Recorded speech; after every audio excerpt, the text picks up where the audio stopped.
We zijn vandaag bij het Kinderkanjefeest. Het gaat een groot spektakel worden.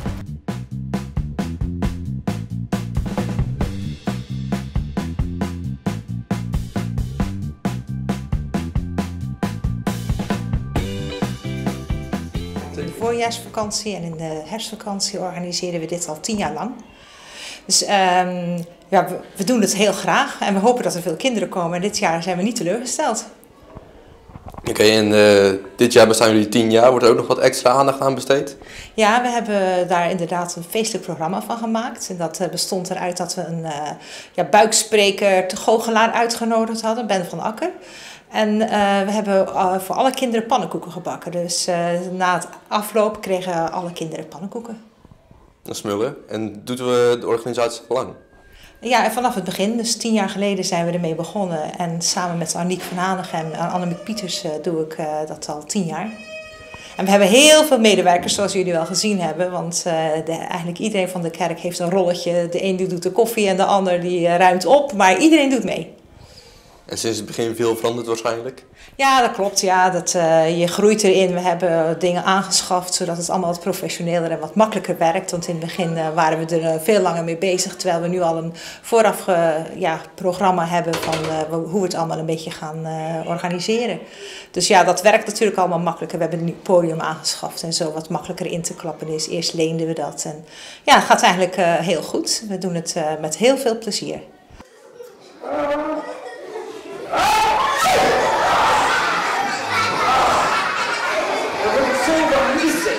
Ik zal even uitleggen hoe je daar bloemen op gooit.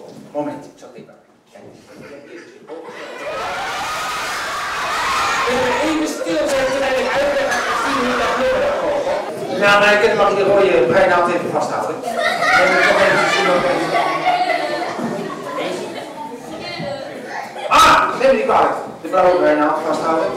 En dan kunnen we nu eventjes gaan gooien. Ja? Je bent op het podium geweest, hè? Ja. Vond je dat leuk? Ja. En wat mocht je daar zo doen? Gewoon helpen en zo. Helpen en zo. En is het een leuke goochelaar? Ja, wel grappig. Hoe heet jij? Amy? En vind je het leuk hier zo? Ja. Ben je ook op het podium geweest? Ja. Vond je dat leuk? Ja. En vind je het ook een leuke goochelaar? Ja, wel grappig. Ik doe deze shows met evangelieboodschap erin. Daar ben ik ook mee begonnen. Ik doe ook andere shows zonder evangelie. Maar dit vind ik eigenlijk wel het leukste om te doen. Oké, en de kinderen, wat vinden die ervan? Nou, gezien de reactie van de kinderen, ik denk dat ze enorm van genoten hebben. Het is nog niet afgelopen, we gaan nog verder. Zeg nu maar heel netjes, dag jongens en dag meisjes. Dat is alles uit. Als jij zegt dag jongens en meisjes, zeggen zij allemaal dag tegen. Kunnen ze dat? Ja, natuurlijk. Oké, ga je gang. Ga je gang.